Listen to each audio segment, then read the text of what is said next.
اعوذ باللہ من الشیطان الرجیم بسم اللہ الرحمن الرحیم۔ میرا نہایت واجب الاحترام دوستوں، بزرگوں، عزیزوں، السلام علیکم ورحمۃ اللہ وبرکاتہ۔ میری آج کی ویڈیو کی کہانی کا عنوان ہے کہ صبر اور تحمل سے کام لیں اور اچھا مرد اور اچھی بیوی کیسے ہوتی ہے۔ تو چلتے ہیں اپنی کہانی کی طرف۔ بردباری، تحمل اور حکمت کی روش یہ ہے کہ آدمی درگزر سے کام لے اور خدا پر بھروسہ رکھتے ہوئے اپنی بیوی کے ساتھ خوش دلی سے نبھا کرے۔ اللہ تعالیٰ اس عورت کے ذریعے مرد کو ایسی بلائیوں سے نواز دے جن تک مرد کی پہنچ نہ ہو۔ دیندار عورت اپنے ایمان، سیرت اور اخلاق کے باعث پورے خاندان کے لیے رحمت بن جاتی ہے۔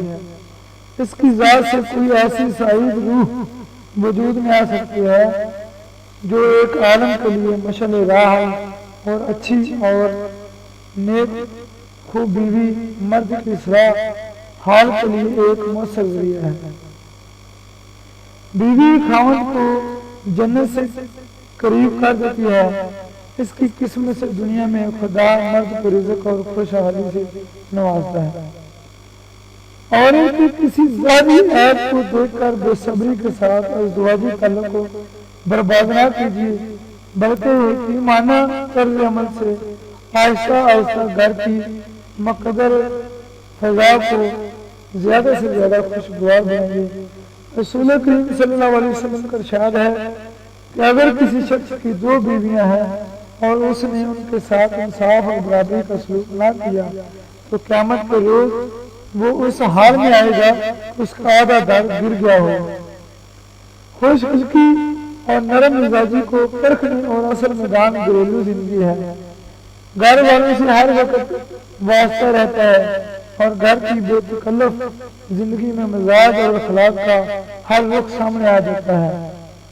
اور یہ حقیقت ہے کہ وہی مومن اپنے ایمان میں کامل ہے جو گھر والوں کے ساتھ خوش اخلاقی، خندہ پیشانی اور مہربانی کا برتاؤ رکھے، گھر والوں کی دلجوئی کرے اور پیار اور محبت سے پیش آئے۔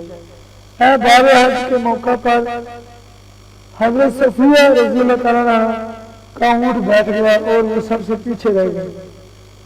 رسول اللہ صلی اللہ علیہ وسلم نے دیکھا کہ گزاروں قطار رو رہی ہیں تو آپ سرکار دو جہاں صلی اللہ علیہ وسلم رک گئے اور چادر کا پلو لے کر دست مبارک سے ان کے آنسو خشک کیے۔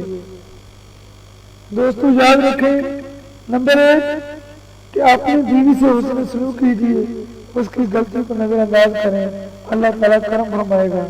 نمبر 2 بیویوں والے حضرات انصاف کا پہلو اپنے سامنے رکھیں، اللہ تعالیٰ کی ذات پاک ہے اور بخشنے والا ہے۔ تو دوستو میں امید کرتا ہوں کہ آپ لوگوں کو میری یہ کہانی پسند آئی ہوگی اور گزارش ہے کہ میری اس ویڈیو کو اپنے دوستوں کے ساتھ شیئر بھی کرو اور اچھی ویڈیو اور کہانیاں سننے کے لیے میرے چینل کو سبسکرائب بھی کرنا۔ جزاکم اللہ خیر، اللہ حافظ۔